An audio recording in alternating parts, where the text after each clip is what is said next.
Mari sama-sama kita hormati akhirnya kiram Ustaz Arif Maulana MIRK,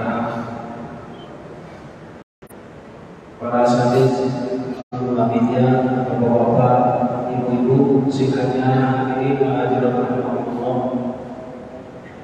Mari senantiasa kita bersyukur kepada Allah Subhanahu wa Ta'ala atas segala limpah karunia-Nya, limpah nikmat-Nya, sehingga alhamdulillah sampai pada malam hari ini kita masih diberikan kesehatan, masih diberikan kesempatan, sehingga kita bisa bersama-sama hadir kembali mengikuti kegiatan rutin kita yang mengikuti pengajian setiap malam Selasa.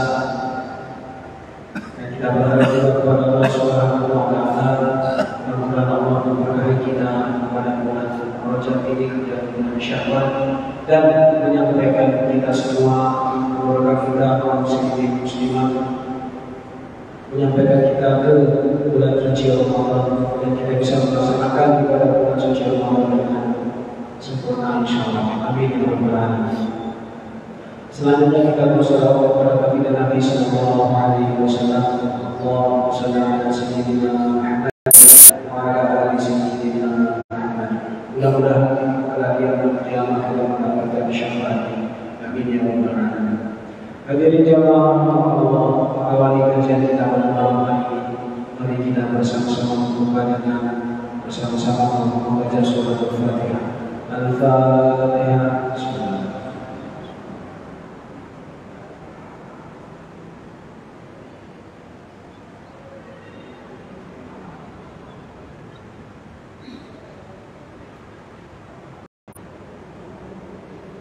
Selanjutnya mari kita ikuti bersama kajian kita pada malam hari ini yang segera disampaikan oleh Ustaz Arif Maulana MIRK.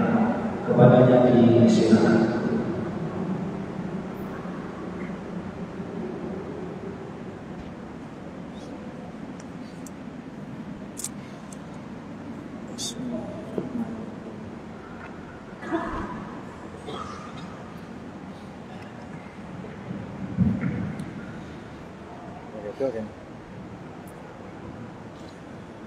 A'udzubillahi minasyaitonir rajim. Bismillahirrahmanirrahim. Alhamdulillah bi ni'matil iman wal islam. Alhamdulillah bi ni'matihi tatimmus shalihat. Asyhadu an la ilaha illallah wahdahu la syarika lah wa asyhadu anna Muhammadan abduhu wa rasuluhu la nabiyya wa la rasula ba'dahu. Allahumma salli ala sayyidina Muhammadin wa ala alihi wa ashabihi wa mawala. Amma ba'du, rabbi shrah li sadri wa yassir li amri wa hlul 'uqdatam min lisani yafqahu qawli. Qalu subhanaka la ilma lana illa ma 'allamtana innaka antal alimul hakim. Bismillah wassalatu wassalamu ala rasulillah. Allahumma ighfir li dhanbi waftah li abwaaba rahmatik. Nawaitu i'tikaf sunnatan lillahi ta'ala. Jemaah hadirin hadirat rahimakumullah. Assalamualaikum warahmatullahi wabarakatuh.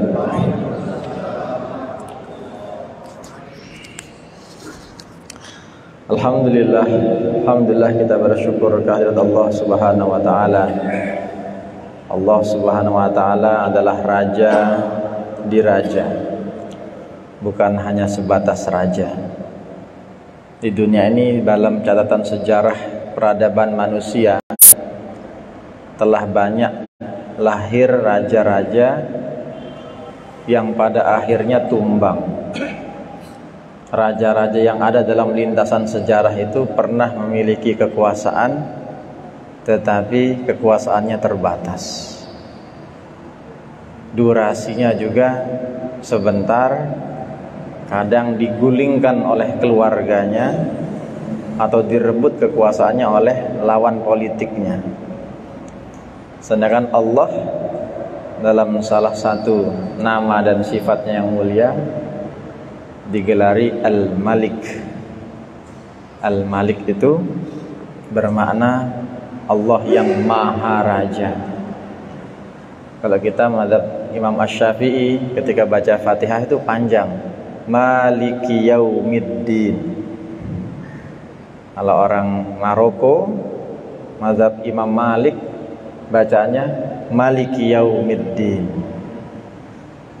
Makanya kalau ada imam suatu saat misalnya di Masjid Agung ini bacaannya Maliki Yaumiddin, jangan disalahkan, bisa jadi dia menganut mazhab Imam Malik. Tetapi memang yang bijak itu adalah yang mengimami suatu kaum adalah yang disepakati dan sudah menjadi kebiasaan di situ.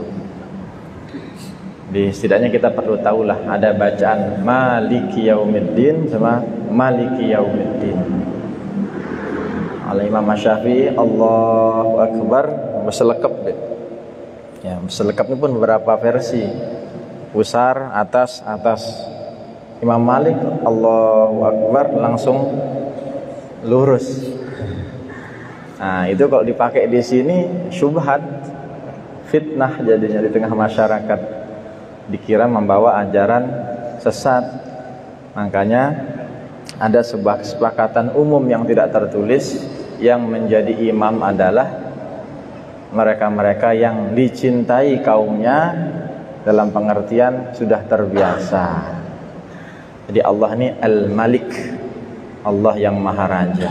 Kekuasaannya tidak terbatas, durasinya selama-lamanya, dan tidak ada yang mampu menyaingi apalagi menandingi Allah Subhanahu wa taala. Kurang hebat apa Raja Fir'aun? Kurang hebat apa raja-raja? Sebutkan coba raja-raja yang Majapahit, Siliwangi, yang di Nusantara. Ratu Elizabeth meninggal juga. Jadi memang Allah Subhanahu wa taala layak dan pantas untuk disebut Al-Malik, Allah yang Maha Raja. Ya Nabi salam alaika, ya Rasul salam alaika, ya Habib salam alaika. Salawat beriring salam kita kirimkan kepada kekasih kita, kekasih Allah, manusia pilihan, teladan akhir zaman, Rasulullah Muhammad SAW, serta keluarga dan orang-orang yang mengikutinya sampai hari kiamat. InsyaAllah kita berada di dalamnya. Semoga kita yang sering bersolawat, berusaha semampu kita untuk mengikuti sunnah-sunnah, baik itu nampaknya sepele, kecil, itu bisa mendapat syafaat baginda Nabi Muhammad SAW, tentunya atas izin Allah Subhanahu wa taala. Hadirin hadirat rahimakumullah, Tiang pengen mengawali kajian kita untuk mengajak berpikir. Belum lama ini di pulau yang kita cintai ini ada sebuah momen atau event atau kejadian yang viral. Viral itu artinya menjadi sorotan publik, lagi diperbincangkan. Pelakunya orang kita, orang Lombok. Untungnya bukan Lombok Utara, Lombok Tengah. Ada yang tahu? Nggak tahu ya? Kalau yang mengikuti sosial media pasti tahu. Ada tren mandi lumpur. Dia video di TikTok begitu. Neneknya disuruh mandi lumpur dengan harapan dapat gift, dapat hadiah, dapat koin. Yang mana koin-koin itu ditukarkan dapat uang. Dan herannya, yang kayak gini nih kan sebenarnya ngemis online. Ngemis tapi secara online, secara virtual. Kok ada yang ngasih gift itu? Setelah ditanya, sebulan bisa 60-70 juta. Wah, luar biasa. Dan sehari itu 2-3 juta dalam satu hari. Enaknya disuruh mandi lumpur sampai malam, itu kedinginan. Terlepas itu settingan, sandiwara, drama, ataupun apapun namanya, ya itu tidak dibenarkan. Ngapa? Karena orang tua diperlakukan sedemikian. Mana hormatnya orang kepada neneknya, kepada orang tuanya, dan seterusnya. Jadi viral itu yang katakan mudah. Pengen viral itu mudah sekali. Tinggal viralnya yang bagaimana. Bapak ibu mau terkenal, saking terkenalnya mungkin bisa jadi beritanya nggak sempat kita baca tentang diri kita, loncat dari menara masjid, terkenal sudah. Saya nyelontak, saya bilinan, saya matiin, viral akan disebut orang. Tapi apakah kita ingin viral seperti itu? Tidak. Pengen terkenal seperti tidak. Jadi orang bisa memilih cara viralnya sendiri-sendiri. Ini mengawali tentang ini ya, tentang keviralan. Dapat putu ini kayaknya nih. Ah, di atas nih, Masya Allah. Luar biasa. Ini viral, luar biasa. Jadi kajian malam ini Pak Johdi disponsori oleh, ada nomor teleponnya lah. Oh, perlu dibacakan biar ada mesen ke sini nah. Perlu ini emang. Kajian-kajian ini perlu kerjasama. Meja ini kosong nih. Meja ini kosong. Kalau Pak Haji Karmin tuh ngelihat ada meja, terus ada air gelasan, ada mereknya, sama Pak Haji itu dirobek. Saya tanya kenapa? Dia nggak bayar kita. Gitu. Jadi kalau dia mau promosikan produknya di sini, dia harus sumbangan tuh ke masjid. Boleh dia panjang. Jadi selama durasi live 30-40 menit ini dilihat orang mereknya. Ini masih kosong nih mejanya. Bejorak itu. Jadi jamaah sekalian rahimakumullah, rasanya kita perlu skip dulu dari pembahasan tentang kitab puasa ilal wusul ila syama'ilir rasul Muhammad sallallahu alaihi wasallam. Terkait itu kita coba gantikan karena kita telah memasuki bulan Rajab. Bulan Rajab ini perlu kita peringati, kita sadari, kita hayati, kehadirannya itu penting. Masuki bulan Rajab itu artinya satu, kita sudah semakin dekat dengan bulan Ramadan. Bulan Ramadan ini bulan yang sudahlah kita habis kata kita untuk mengagumi keindahan dan keutamaan bulan Ramadan. Orang yang bisa dikatakan jarang sholat pun, gak pernah puasa sunnah pun, kalau masuk bulan Ramadan itu pasti lain bawaannya. Pasti lain. Sholat tarawih itu sunnah, tapi insya Allah setiap muslim itu minimal pasti dia pernah sholat tarawih walaupun satu malam. Walaupun seandainya di luar sholat di luar Ramadan, sholat yang 5 waktu saja kadang bolong-bolong. Tapi entah mengapa bulan Ramadan itu luar biasa. Nah ini artinya kalau kita sudah masuk bulan Rajab, itu sudah dekat dengan bulan Ramadan. Maka Rasulullah mengajarkan kepada kita sallallahu alaihi wasallam itu doa, Allahumma barik lana fi Rajab wa Sya'ban wa balighna Ramadan. Ini harus dibaca terus. Oleh siapa? Oleh kita. Baik ketika imam berjamaah maupun juga oleh kita yang saat sholat sendiri-sendiri, sholat fardu di rumah misalnya nggak bisa jamaah atau sholat sunnah, silahkan doa ini. Artinya itu mudah. Ya Allah, berkahi kami selama bulan Rajab. Minta keberkahan. Keberkahan ini kebaikan-kebaikan, tambah taat, tambah cinta, tambah mudah ibadah, ini berkah. Kaya, tambah taat, tambah dekat, berkah. Dalam keadaan melarat, miskin, serba kekurangan, tapi ingat Allah selalu berkah. Jadi apapun kondisi kita minta keberkahan. Karena ini yang dicontohkan oleh para sahabat-sahabat. Sahabat-sahabat Rasulullah sallallahu alaihi wasallam itu membagi waktu menjadi 2. Kalau sudah akan masuk bulan Ramadan 5-4 bulan, apalagi sudah bulan Rajab, mereka sudah ihtisab, mereka sudah berharap, minta, ya Allah sampaikan kami, pertemukan kami dengan bulan Ramadan kalau sudah menjelang bulan Ramadan. Ini sahabat-sahabat sikapnya itu. Sikap mereka yang kedua, kalau setelah bulan Ramadan, ya mulai dari Syawal, nanti Zulqa'dah, Zulhijjah, terus 5-6 bulan setelah itu mereka minta sama Allah, ya Allah, doa lagi, Doanya tapi lain redaksinya. Kalau sebelum Ramadan minta agar ketemu dengan bulan Ramadan sampai usianya bulan Ramadan. Kalau setelah bulan Ramadan doanya lain. Ya Allah, taqabbal minna, taqabbal minna, taqabbal minna siyamana. Terima kami, terima amal-amalan kami, terima puasa kami. Ini sahabat. Tentu ini perlu dicontoh oleh kita. Kita ini sudah dekat sekali bulan Ramadan, harus mulai pasang badan. Ibarat mesin itu sudah pemanasan. Nah, jadi suatu ketika ini dari sahabat Anas bin Malik, ada seorang yang bertanya kepada Rasulullah sallallahu alaihi wasallam. Qila li Rasulillah sallallahu alaihi wasallam. Ada orang yang bertanya, ditanyakan kepada Rasulullah sallallahu alaihi wasallam, "Limadza summiya Rajab?" Wahai Rasulullah, kenapa bulan ini dinamakan bulan Rajab? Nah, ini menarik. Kalau yang jawab itu bukan Rasulullah, kita bisa abaikan, kita bisa tidak anggap itu penting. Tetapi kalau yang ditanya Rasulullah dan Rasulullah menjawab pertanyaan itu, ketahuilah bahwasanya itu pasti jawaban yang benar. Jawabannya pasti sahih, jawabannya pasti bermanfaat. Apa jawaban Rasulullah ketika ditanya kenapa bulan Rajab dinamakan Rajab? Maka Rasulullah sallallahu alaihi wasallam menjawab, li'annahu yatarajjabu fihi khairun katsir li Sya'ban wa Ramadan. Ini jawaban Rasulullah. Rasulullah menjawab apa?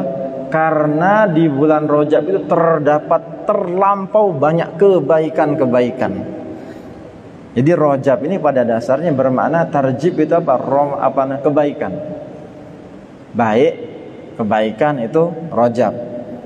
Karena terlampau banyak kebaikan-kebaikan di bulan Rajab, maka dinamakan Rajab. Nah, gitu dia, tarajjabu fihi khair, karena terdapat kebaikan-kebaikan.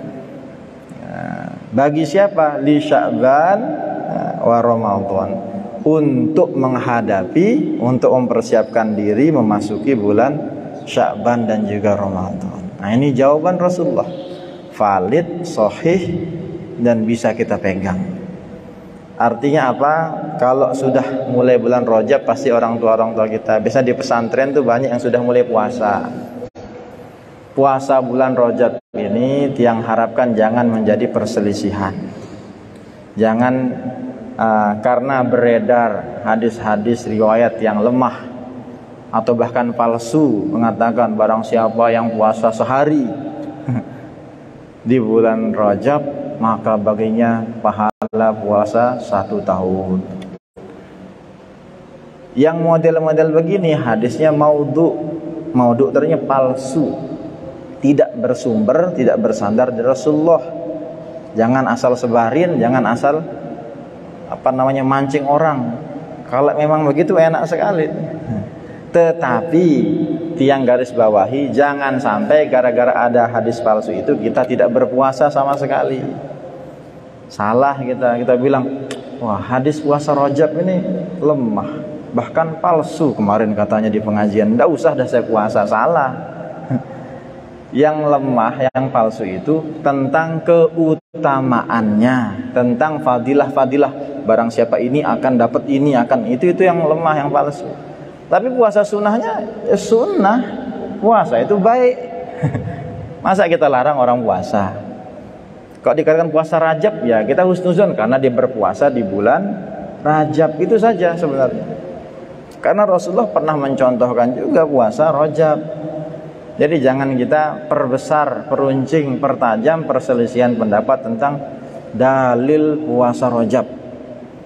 Yang nentang nih mati-matian bilang sesat, bid'ah, nggak ada dalilnya, nggak ada tuntunannya, saya nggak mau puasa.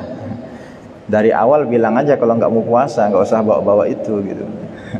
Jadi silahkan puasa. Ya puasa Senin, niat puasa sunnah, puasa Kemis, silahkan. Apalagi ibu-ibu atau kita bahkan yang mungkin masih ada hutang Ramadan, istri-istrinya tolong ditanya. Kalau istrinya banyak tuh lah nanya itu. Istri pertama berapa hutangmu, istri kedua berapa hutangmu. Itu tanggung jawab suami itu untuk mengingatkan. Ini sudah Rajab, itu artinya nggak nyampe 2 bulan lagi Ramadan. Masa Ramadan datang kita masih bawa hutang puasa Ramadan yang kemarin, kan malu gitu. Jadi para suami silahkan tanya kepada istri-istrinya berapa hutang puasa Ramadannya. Karena kalau orang head itu nggak sholat ya nggak diganti sholatnya. Tapi kalau puasa tetap diganti. Mau dia menyusui kah, mau dia hamil kah, mau dia melahirkan, tetap harus diganti. Nah, termasuk kalau ada keluarga-keluarga yang meninggal, silahkan digantikan, diqodho puasa-puasanya. Jadi ini tanggung jawab kita untuk mengingatkan usi nafsi wa iyyakum, masuk Rajab itu semakin dekat dengan bulan puasa. Dan jawaban pada Rasulullah itu sudah menunjukkan keutamaan, kemuliaan, keagungan bulan Rajab sendiri. Apalagi dia termasuk bulan haram. Bulan haram ini oleh Allah Subhanahu wa taala dipilih 4 saja. Asal kata haram ini dia haram untuk menumpahkan darah. Ini pendapat pertama. Kenapa dinamakan bulan haram? Karena di Jazirah Arab itu kan memang doyan, hobi perang. Di bulan-bulan haram, Zulqa'dah, Zulhijjah, Al-Muharram, bulan ke-11, bulan ke-12, bulan 1 ini melekat 3 berurutan. Dan 1 di bulan Rajab ini, itu mereka genjatan senjata. Ibaratnya enggak perang, enggak boleh perang. Jadi kesepakatan umum tidak boleh perang, enggak boleh menumpahkan darah, enggak boleh saling bunuh kalau bulan haram. Dan Allah Subhanahu wa taala dalam surat At-Taubah itu sudah mengingatkan kepada kita, A'udzubillahi minasyaitonirrajim, inna iddatasyuhuri indallah 12 syahran fi kitabillah yauma khalaqas samawati wal arda minha arba'atun hurum. Allah Subhanahu wa taala berfirman, sungguhnya dalam bilangan, dalam hitungan jazakallahu khair, bulan-bulan ya, kalendernya nih kalender Hijriyah itu 12 bulan sama dengan kalender Masehi, dan itu termaktub dalam kitabullah sejak hari diciptakan bulan dunia ini dan langit ini sudah ditetapkan ada 12 bulan. Minha arba'atun hurum, dan 4 diantaranya adalah bulan haram, dan Rajab masuk bulan haram. Itu penafsiran pertama tentang haram, itu haram menumpahkan darah. Sedangkan Ibnu Abbas ini adalah satu di antara sahabat-sahabat Rasulullah yang dianggap sebagai ulamanya sahabat. Jadi sahabat-sahabat Rasul itu banyak kategorinya Bapak Ibu. Ada yang ahli perang, Khalid bin Walid, Tariq bin Ziyad, Usamah bin Zaid. Itu panglima-panglima perang yang hebat. Amru bin As. Perang, kalau perang jarang kalah dan punya strategi. Ada juga para pedagang, ya, para dermawan, para donatur, penguat, pemodal. Utsman bin Affan, Abu Bakar juga termasuk di situ, ya. Abdurrahman bin Auf. Ada juga kalangan sahabat-sahabat yang intelektual, yang ahli ilmu, tempat rujukan para sahabat bertanya selepas Rasulullah Muhammad SAW wafat. Salah satunya Ibnu Abbas. Ibnu Abbas ini adalah anaknya Abbas paman Rasulullah. Jadi Ibnu Abbas ini adalah anaknya Abbas maksudnya. Nama aslinya Abdullah bin Abbas. Itu suatu ketika pernah didoakan Rasulullah, dipegang kepalanya, dielus-elus. Makanya kita kalau ada akikah, kalau ada ponakan, ada cucu, ada anak, pegang kepalanya, tanya ini laki perempuan, doakan.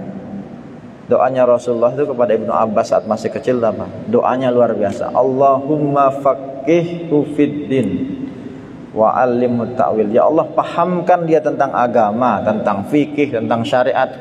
Ini doanya Rasulullah, dipegang, Allahumma faqihhu. Kalau perempuan, Allahumma faqihha fiddin, dalam urusan agama, ya ilmu fikih, syariat dan seterusnya. Wa 'allimhu ta'wil, dan ajarkan kepada anak ini ilmu ta'wil, tafsir Al-Quran dan seterusnya. Ini doa Rasulullah. Maka dipakai oleh para habaib, para ulama-ulama untuk mendoakan anak-anak kecil. Ada juga tradisi tahnik. Tahnik itu biasanya ketuaan guru, para habaib, para satid yang dianggap memiliki makom yang mulia untuk dikunyahkan kurma. Ini tradisi, ini sunnah juga, tapi jarang, udah mulai terlupakan begitu. Jadi tapi jangan ke sembarang orang ngasih tahnik gitu. Jadi ya yang kita anggapin lah yang kita. Jadi beliau-beliau ini akan mengunyahkan sedikit saja kurma. Setelah lembut itu diambil ya, lalu ditaruh di langit-langit bayi itu, langit-langit mulut. Nah, nangis nggak apa-apa, tapi itu udah didoakan Allah Akbar. Biasanya begitu. Jadi yang punya anak kecil silahkan diamalkan begitu, nggak apa-apa.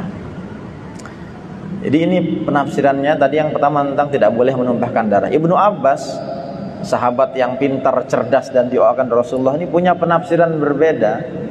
Artinya menafsirkan ayat itu, ayat Allah Subhanahu wa taala, firman Allah dalam surat At-Taubah ayat 36 itu dengan berbeda. Ibnu Abbas ini selain sahabat ya sepupunya Rasulullah dan juga ulamanya para sahabat. Beliau mengatakan apa? Saking mulianya bulan Rajab, kata Ibnu Abbas radhiyallahu anhu, amalan yang bisa membuat Allah murka, kemaksiatan, dosa, itu hendaknya dijauhi. Sebagaimana kita menjauhi peperangan, sebagaimana kita menjauhi pertumpahan darah. Jadi dikiaskan oleh Ibnu Abbas itu adalah kalau di bulan Rajab kita tidak boleh menumpahkan darah, Ibnu Abbas mengkiaskannya juga begitu halnya dengan berbuat dosa atau maksiat. Jadi kalau bulan haram nggak boleh menumpahkan darah, Ibnu Abbas punya penafsiran tidak boleh juga kita bermaksiat atau berdosa. Mengapa? Ini Ibnu Abbas yang ngomong, orang yang paling mengerti Al-Quran setelah Rasulullah. Beliau bilang apa? Karena dikhawatirkan, katanya, Allah akan melipat gandakan hitungan dosa-dosa itu bagi para pelakunya. Ini tafsirannya Ibnu Abbas. Jadi bulan haram ini jangan melakukan dosa, maksiat, karena dikhawatirkan Allah akan melipat gandakan catatan atau bilangan dosa itu kepada si pelaku. Tetapi bukan Islam namanya Bapak Ibu kalau hanya nakut-nakutin. Bukan Islam namanya kalau hanya membuat orang cemas, panik. Ibnu Abbas memberikan kabar gembira setelahnya, bilang apa?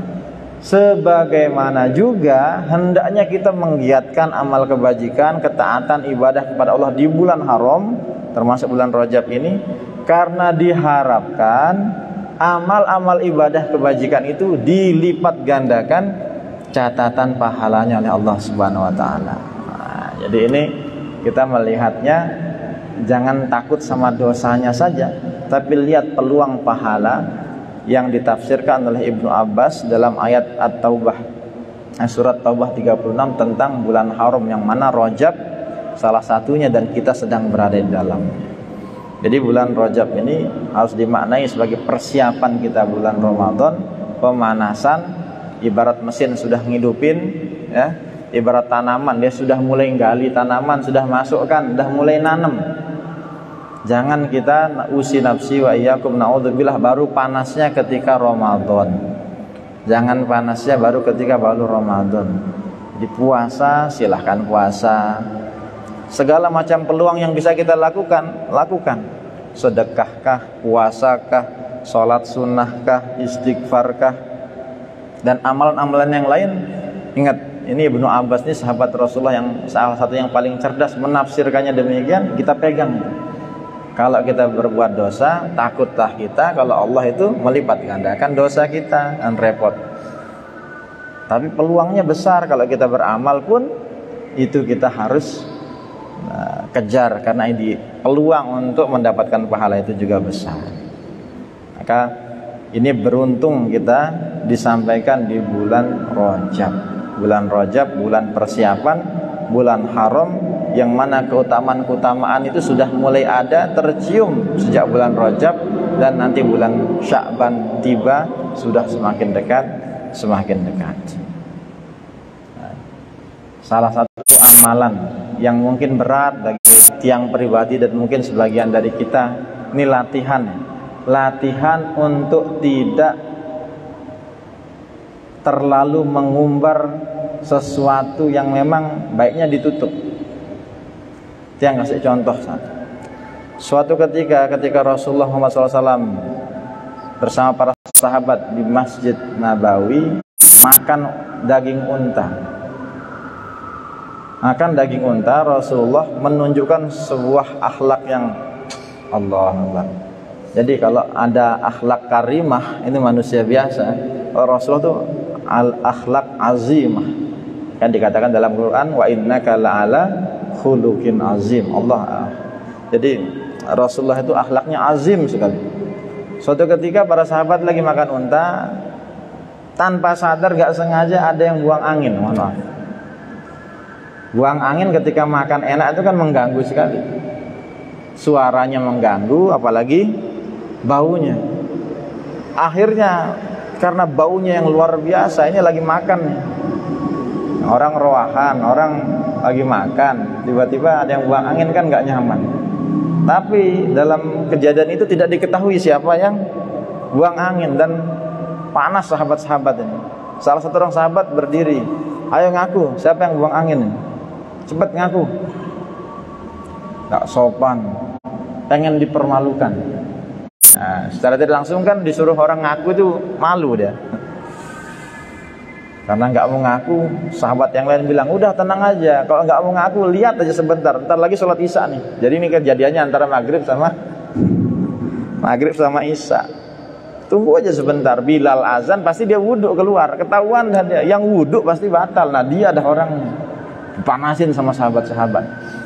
Rasulullah Muhammad SAW melihat itu, melihat perbincangan dan perdebatan sahabat itu, diam saja. Diam bukan berarti setuju, tapi Rasulullah memang sedang berpikir bagaimana caranya untuk menyelamatkan harkat, martabat dan harga diri sahabat ini, si pelaku ini. Kadang-kadang ketahuan dalam satu keadaan makan buang angin. Kalau ngaku saya malu, ditunggu juga, apalagi sudah dibilang yang wudhu pasti dia dah pelakunya. Maka Rasulullah Muhammad SAW luar biasa hikmahnya. Rasulullah berdiri, Bilal persiapan azan, semua yang makan daging unta berwudu. Sekali lagi, semua yang makan daging unta berwudu. Sahabat bingung, aduh, nggak jadi kita pasang perangkap ini. Yang tadinya berharap ketahuan pelakunya, akhirnya semuanya disuruh wudu. Ya udah wudu, karena Rasulullah yang bilang nggak berani macam wudu semuanya. Terselamatkanlah perasaan dan wibawanya si sahabat itu. Nggak ketahuan sampai sekarang, itu menjadi misteri itu. Nggak ada di riwayat itu nggak ketahuan siapa nama sahabat. Karena Rasulullah menyelamatkan itu. Jadi semuanya yang makan daging unta wudu. Sampai itu menjadi syariat luar biasa. Jadi saking halimnya Rasulullah, lembut, baik, bijaksana dan menghargai sahabatnya, mencintai sahabat, melindungi sahabat. Perkataannya itu menjadi syariat, sehingga ada hadis kalau makan daging kambing nggak perlu wudu, kalau makan daging unta wudu. Sampai jadi syariat luar biasa gara-gara buang angin. Jadi kalau di sini kita nggak ada yang makan daging unta ya, kecuali beli di Ampenan mungkin kalau ada. Kalau di sini makan daging kambing aja. Jadi makan itu nggak perlu wudu, kecuali pas lagi makan buang angin ya. Itu wudu. Mau makan permen juga, mau makan kacang ya, kalau sambil buang angin ya tetap wudu. Tapi artinya ini lihat bijaksananya Rasulullah dalam menyelesaikan masalah. Usia 30-35 tahun, perdebatan tentang Hajar Aswad selesai dengan hanya seutas surban. Nah, coba, ini sering kita diceritakan. Ini Rasulullah hebat betul menyelesaikan masalah Pegadaian. Ada yang kerja di Pegadaian? Pegadaian itu tagline-nya mengatasi masalah tanpa masalah. Ya, sebenarnya bagi yang minjem masalah juga itu. Jadi mengatasi Rasulullah benar-benar problem solver, benar-benar penyelesai yang ulung, handal lihai melihat jitu. Sahabat itu terselamatkan mukanya. Ini sama dengan kejadian ada seorang waliullah nama Hatim bin Asom. Hatim bin Asom itu ulama terkenal, sering buka kesempatan konsultasi bagi seluruh masyarakat yang ingin bertanya masalah agama, minta solusi dan sebagainya. Sehingga ada seorang wanita yang konsultasi, ya Syekh, saya mau nanya gini. Tanpa terasa perempuan itu buang angin. Merah mukanya si ibu ini karena malunya luar biasa. Maunya konsultasi malah buang angin, nggak sengaja, nggak ketahar. Kan ada jenis buang angin yang tak tertahankan itu, yang tiba-tiba keluar gitu. Tapi saja memang tidak bau, tapi suaranya saja malunya luar biasa. Hatim bin Asom ini aslinya namanya Hatim bin Ibni Yusuf kalau tidak salah. Dia bijaksananya bilang apa? Pura-pura dia nggak dengar. Apa bu? Keraskan suaranya. Si wanita yang barusan buang angin ini merasa lega. Ya Allah, alhamdulillah. Berarti dia nggak dengar saya tuh buang angin tadi, sehingga dia bilang apa? Keraskan suaranya. Luar biasa ini ulama nih. Kita nih kalau lain, yang kentut kita, buang angin kita nuduh orang, ya kamu. Ini ulama ini betul-betul menutupi malunya ibu ini dengan apa? Apa bu? Kurang dengar saya. Angkat suaranya lagi. Apa? Pura-pura tuli. Pura-pura tulinya ini disengaja untuk menyelamatkan harga diri ibu yang tadi buang angin di depannya. Hatim bin Asom. Asom itu bermakna tuli. Nama aslinya Hatim bin Ibn Yusuf sebenarnya. Tapi karena dia tuli itu, nah ini bedanya wali tadi, syekh tadi dengan yang perempuan. Yang perempuan ini ngobrol lagi ke tetangga, ke teman-temannya. Ternyata syekh itu dia tuli. Udah ditutupin aibnya. Ini bedanya nih. Kalau syekhnya nutupin aibnya konsumennya. Ibu-ibu ini bukannya nggak tahu diri betul, malah ngomong ke orang-orang, dia tuli ternyata. Nggak dia dengar saya kalau ngomong pelan itu, saya kentut aja nggak, gitulah intinya. Harusnya kan dia tak berterima kasih, malah disebarkan. Terjadilah gelaran Asom tuli, itu ulama yang digelari tuli, si tuli itu Hatim itu karena diviralkan oleh ibu ini. Jadi ibu ini memang ya semoga diampuni Allah. Tapi hikmahnya luar biasa. Si ibu ini memviralkan Hatim bin Asom. Dan luar biasa Hatim bin Asom ini qadarullah diberkahi umur lebih panjang daripada ibu ini. Diberkahi umur lebih panjang sehingga ketika ibu ini sudah meninggal baru tersebar kabar, saya pura-pura tuli demi ibu itu. Coba. Jadi selama dia hidup ibu ini, Hatim pura-pura tuli. Setiap ada ngomong ya untuk menghormati si ibu yang mungkin kurang tahu diri ini. Jadi kalau seandainya Hatim meninggal sebelum ibu, bisa jadi kita nggak tahu ceritanya. Tapi hikmahnya sampai Allah menentukan ajalnya Hatim lebih panjang ya. Ibu ini meninggal duluan, barulah ketahuan yang sebenarnya bahwasanya dia pura-pura sampai ibu ini meninggal baru ketahuan. Nah, itu akhlak-akhlak. Jadi buang angin tuh nggak terlalu usah dibesar-besarkan, jangan terlalu diusut lah. Ya udah batal gitu. Nah, orang sebenarnya banyak juga yang sudah berusaha menahan, tapi ada yang keluar. Ini akhlak-akhlak yang perlu kita pelajari. Tapi memang ada juga memang yang perlu diungkapkan, yang dituntaskan. Demikian yang bisa kita sampaikan. Usi nafsi wa iyyakum. Kalau bisa kita simpulkan secara sederhana, mari kita cicil kebajikan-kebajikan, target-target. Kita optimis, kita berharap, mohon kepada Allah masih sampai usia kita di Ramadan, sehingga mulai kita cicil. Ya Allah, niat dari sekarang, ya Allah, kalau saya ketemu Ramadan, saya akan gini. Saya akan berusaha lebih baik. Saya akan menghatamkan Al-Quran minimal 1 kali. Begitu. Setiap subuh sedekah walaupun 1000. Apalagi tidak bolong terawihnya. Niat dari sekarang emang. Niat dari sekarang. Kalaupun kita meninggal sebelum itu, semoga niat tadi sudah tercatat sebagai amal kebajikan. Ingat, kasih sayang Allah itu terkait niat itu ada 4. 2-nya adalah kalau kita niat buruk, ya, kalau kita niat buruk, kita tidak melakukan, dapat pahala 1. Kalau kita melakukan keburukan itu, dapat dosa 1. Ya. Kalau tentang kebajikan, kita niat baik, nggak nyampe, dapat pahala 1. Melakukan, dapat pahala sesuai amal itu. Jadi luar biasa Allah Subhanahu wa taala terkait niat ini membagi menjadi 4 dimensi yang 100% menunjukkan murah kasih dan sayangnya Allah kepada hamba-hambanya. Usi nafsi wa iyyakum taqullah, semoga bermanfaat. Yang pesan terus tetap doa, Allahumma barik lana fi Rajab wa Sya'ban wa balighna Ramadan, di setiap selesai kita sholat, baik ketika berjamaah maupun sendirian. Dan domirnya itu adalah barik lana, biar kita hajatkan untuk semuanya, saling mendoakan. Kalau sendiri itu Allahumma barik li, tapi kalau barik lana untuk semuanya, untuk kita semua. Allah alam bisawab, yang baik dan benar Allah dan Rasulnya, segala hilaf dan salah dari yang menyampaikan. Assalamualaikum warahmatullahi wabarakatuh.